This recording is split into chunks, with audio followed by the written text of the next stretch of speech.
வணக்கம், ஹாய், எல்லோரும் எப்படி இருக்கீங்க? வாங்க பேசலாம். யூடியூப் சேனல்லேருந்து மாலா செந்தில்குமார் பேசுகிறேங்க.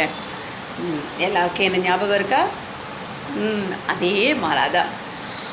நீங்கள் எல்லோரும் ரொம்ப ரொம்ப சந்தோஷமாக இருக்கீங்கன்ற நம்பிக்கையோட வாங்க சேனல் கொடுப்போம். கிட்டத்தட்ட நம்ம வீடியோ போட்டு 4 மாதத்துக்கு மேலே ஆயிடுச்சு. ஓகே, 4 மாதம் ஆயிடுச்சு. எப்போ பார்த்தாலும் இதே சொல்கிறேன்ல, 4 மாதத்துக்கு மேலே ஆயிடுச்சு, 4 மாதத்துக்கு மேலே ஆயிடுச்சுன்னு. ஸோ நான் வேறு ஏதாவது ஒரு வேலை பார்க்க போயிட்டேன்னா வீடியோ சொல்ல மறந்துடுறேன். ஏன்னா வியூ நிறைய போகிறதில்ல அப்படின்னு எனக்குள்ளே ஒரு வருத்தம். அதுக்காக நான் என்ன எஃபர்ட் எடுத்தேன் அப்படின்னா அது கிடையாது. தகுதிக்கேற்ற நம்மெல்லாம் ஆசைப்படுறோம். ஆசை நிறைய இருக்குது, ஆனால் தகுதி அதுக்கு இருக்கான்னு தெரியாது. இருந்தாலும் சும்மா தானே ஆசைப்படுறோம். பரவாயில்ல, காசாக பண்ணமா. சரி, நீங்கள் எல்லோரும் எப்படி இருக்கீங்க? மாலா ரொம்ப ரொம்ப ரொம்ப ரொம்ப சந்தோஷமாக இருக்கேன். ஓகே, இன்றைக்கி ரொம்ப நாள் கழிச்சு வீடியோ வந்திருக்கேன். சும்மா நம்ம ஜஸ்ட் நான் பேசி மட்டும் விட்டுறேன். மற்றபடி ஷார்ட்ஸில் போட்டுக்கலாம் நம்ம இன்ஃபர்மேஷன்ஸ்லாம். ஓகேங்களா? நம்ம ஒரு 1 மந்த் என்ன ஆகிடுச்சுன்னா டக்குன்னு நிறைய வியூவும் சும்மா சப்ஸ்கிரைபர்ஸ் இன்க்ரீஸ் ஆச்சு. என்னையை பொறுத்த வரைக்கும் இந்த சப்ஸ்கிரைபர்ஸ் ரொம்ப ஜாஸ்தி தான். ஸோ அதனால் என்ன டக்குன்னு இவ்வளோ சப்ஸ்கிரைபர்ஸ் இன்க்ரீஸ் ஆகுறாங்க என்ன அப்படின்னு சொல்லிட்டு யோசனை பண்ணால், மாசில் வினை பதிகம், அந்த பதிகம் வியூ போயிட்டு இருந்தது. நிறைய வியூ போயிட்டுருக்கு. என்னன்னு தெரியல.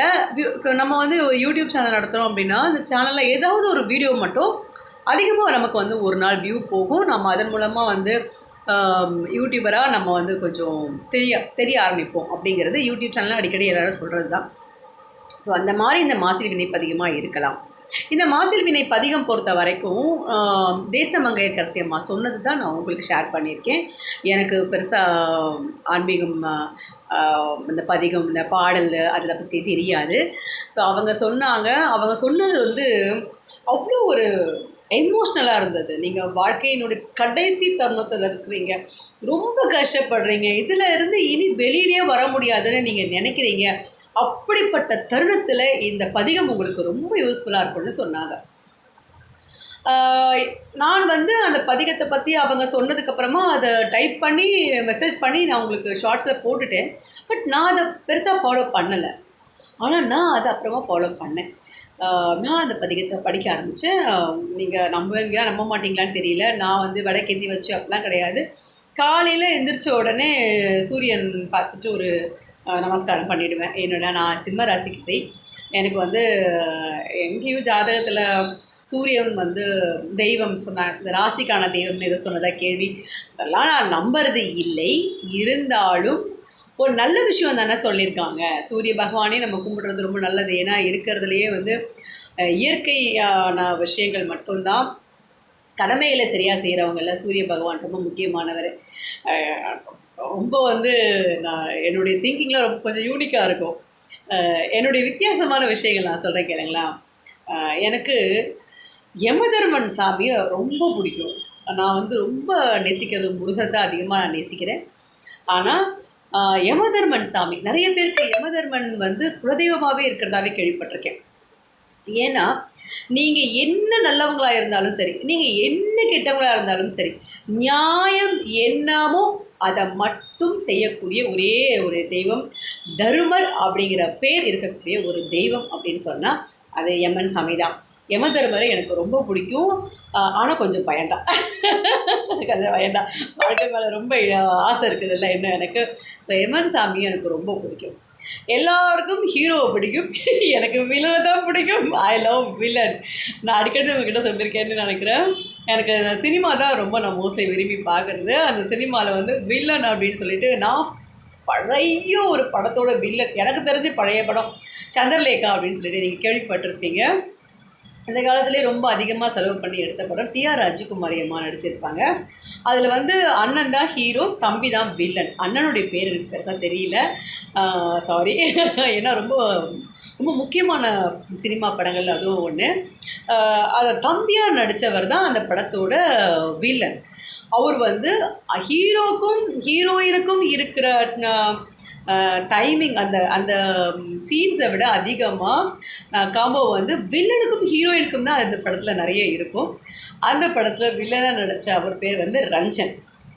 உங்களுக்கு முடிஞ்சால் நீங்கள் நெட்டில் போய் பாருங்கள், கிடைப்பார். ரஞ்சன் அந்த படத்துக்கு அப்புறம் அவர் 10 வருஷம் நான் எனக்கு ரொம்ப பிடிச்சி போச்சு அந்த படம் பார்த்து. அவர் வில்லனை ரொம்ப பிடிச்சி போச்சு. இவர் யாருமா என்னமான்னு கேட்டால் எங்கள் அம்மாவுக்கு பெருசாக தெரியல, அவங்க நிறைய பேருக்கு தெரியல அவரை பற்றி. அப்புறமா வந்து இப்போ தானே நமக்கு யூடியூப்லாம் நல்லா வந்துருச்சு, அப்படிலாம் ஒன்றுமே கிடையாது. நான் சொல்கிறது ஒரு ஒரு 25 இயர்ஸ் முன்னாடி இந்த படம் நான் பார்த்துருக்கேன். ஒரு 20 வருஷம் 23 வருஷம் அந்த படம் நான் பார்த்து எனக்கு ரொம்ப பிடிச்சிருந்துச்சு. அந்த வில்லனா அவ்வளோ அழகாக நடிச்சிருப்பார், எனக்கு ரொம்ப பிடிச்சிருந்துச்சு. அப்புறம் கேட்டாக்கா அவர் ரஞ்சன், அவர் வந்து அந்த படத்துக்கு அப்புறமா 10 வருஷம் இந்தி சினி ஃபீல்டில் டாப் மோஸ்ட் நம்பர் 1 ஹீரோவாக இருந்ததா நம்மளுடைய டிவி மூலமாக தான் கேட்டு தெரிஞ்சுக்கிட்டேன்னு வச்சுக்கோங்களேன். ஸோ அந்த அளவுக்கு ஐ லவ் வில்லன்ஸ். எனக்கு வில்லன்ஸ் ரொம்ப பிடிக்கும். யமன் சாமி எனக்கு ரொம்ப பிடிச்சமான சாமி. முகத்துக்கு முன்னாடி திட்டுறதை வந்து யாரும் விரும்ப மாட்டாங்க. பட் என்னைய பருத்தி முகத்துக்கு முன்னாடி நீ செய்கிறது தப்பு, எனக்கு இது பிடிக்கலை, இது எனக்கு செஞ்சுக்காத, இது எனக்கு தேவையில்லை அப்படின்னு என் முகத்துக்கு முன்னாடி சொல்கிறத நான் வந்து தப்பாக நினைக்க மாட்டேன். நிறைய பேர் என் முன்னாடியே சொல்லுவாங்க நீ சரியில்லை அப்படின்னு சொல்லிடுவாங்க. ஏன்னா நான் அதை பெருசாக எடுத்துக்க மாட்டேன் அப்படின்னு அவங்களுக்கு நல்லாவே தெரியும். ஸோ சில யூனிக்கான விஷயங்கள் மாலாக்கிட்ட இருக்குது. கோவப்பட்டாலும் நான் அது எக்ஸ்ட்ரீம் கோவம், சந்தோஷப்பட்டாலும் எக்ஸ்ட்ரீம் சந்தோஷம். ஸோ இதெல்லாம் எனக்குள்ளே இருக்கக்கூடிய யூனிக் விஷயங்கள். எதுக்காக நான் இதை உங்கள்கிட்ட சொல்லிட்டு இருந்தேன் உணர்மா? அந்த மாசில் வினை பதிகம். இந்த மாசில் வினை பதிகத்தை பொறுத்த வரைக்கும் நிறைய வியூ நம்ம சேனலில் பொறுத்த வரைக்கும் இந்த 1000 சப்ஸ்கிரைபருங்கிறது என்னுடைய தகுதிக்கு ரொம்ப ரொம்ப ஜாஸ்தி தான் நான் நினைக்கிறேன். ஓகேங்களா? அப்போது அந்த பதிகத்துக்கு வந்து திடீர்னு ஒரு வியூவு திடீர்னு பார்த்திங்கன்னா அதிகமாக சப்ஸ்கிரைபர்ஸ் வரும்போது எனக்கு ரொம்ப சந்தோஷமாக இருந்தது.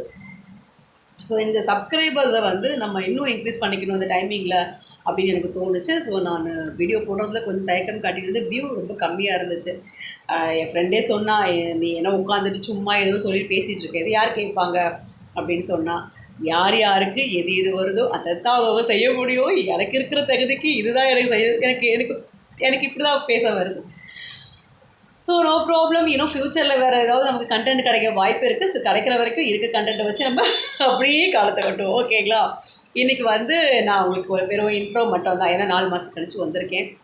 அந்த மாசில் வினை பதிகத்தில் வந்து திடீர்னு ஒரு எவ்வளோ வியூ நான் எதிர்பார்க்குறேன் இந்த பதிகத்துக்கு. ஏன்னா இந்த பதிகம் வந்து நான் வந்து ரொம்ப ஸ்ட்ரெயின் பண்ணிலாம் ஒன்றும் பண்ணலை. அம்மா சொன்னதை தான் நான் உங்களுக்கு சொல்லியிருக்கேன். என்னுடைய இந்த வீடியோ, இந்த சேனல், இதுக்கு ஒரே விஷயம் என்னன்னா, மன உளைச்சலில் இருக்கக்கூடிய மனிதர்களுக்கு ரிலாக்ஸ் பண்ணணும் அப்படிங்கிறது மட்டும்தான் என்னுடைய ஒரே ஒரு கான்செப்டே அது மட்டும்தான். அதுக்கு என்னென்ன கான்செப்ட் பெரியவங்க சொல்கிறாங்க, படித்தவங்க சொல்கிறாங்க, அது டாக்டராக இருக்கலாம், அது வந்து சித்த வைத்தியம் செய்கிறவங்களா இருக்கலாம், ஆன்மீகம் பழகிறவங்களா இருக்கலாம், யோகா, அந்த மாதிரி எந்த ஒரு விஷயமா இருந்தாலும் நம்ம மன நிம்மதிக்கும் அமைதிக்கும் நம்மளுடைய சந்தோஷத்துக்கும் என்ன செய்கிறாங்க பெரியவங்க, அதை உங்களோட ஷேர் பண்ணிக்கிறேன். அதில் ஒன்று தான் இந்த மாசில் வினை பதிகம். இந்த மாசில் வினை பதிகத்தை படிச்சுட்டு ஒருத்தவங்க ரொம்ப எமோஷ்னலாகவே மெசேஜ் போட்டிருந்தாங்க. அந்த எமோஷ்னல் மெசேஜ் என்னால் பார்க்க முடியல, ரொம்ப பயந்தே போயிட்டேன் நான். அவர் என் வீட்டுக்காரர் சொன்னார், இது என்ன இது, நாளைக்கு போலீஸ்காரங்க வந்தாங்க உனக்கு தான் லாஸ்ட் மெசேஜ் பண்ணியிருக்காருன்னு சொல்லிட்டே போகிறாங்க. அந்தளவுக்கு எமோஷனலாக இருந்தது. ஸோ இந்த அளவுக்கு வாழ்க்கையில் நிறைய பேர் குறைகள் இல்லாதவங்க, பிரச்சனை இல்லாதவங்க யாருமே இல்லைங்க, யாருமே இல்லை.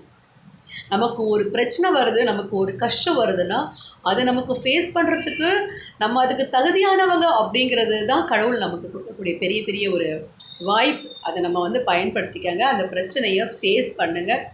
நாளைய பொழுது அப்படிங்கிறது நிச்சயமாக எல்லாருக்குமே இருக்குது. மனசை போட்டு உடைச்சிக்காதீங்க. இறைவன் அப்படிங்கிறவங்க என்ன நமக்கு கொடுக்குறாங்களோ அதை அனுபவிச்சுக்கிட்டு போக வேண்டியது தான் நம்மளுடைய கடமை. அதை நம்ம கண்டினியூஸ்லி செய்யணும். புரியுதுங்களா? அவ்வளவுதான். நம்ம வந்து முடிவுகள்லாம் நம்ம எடுக்கக்கூடாது. நம்ம செய்ய வேண்டியது நம்ம வேலை. நம்ம வேலையை நம்ம செய்வோம். அதுக்கான ரிசல்ட் என்ன அப்படிங்கிறது நம்ம செய்கிற வேலை, அது செய்கிற அந்த நேரம், அது கூடி வர சந்தர்ப்ப சூழ்நிலைகளை பொறுத்து அது நமக்கு மாறுபடும்.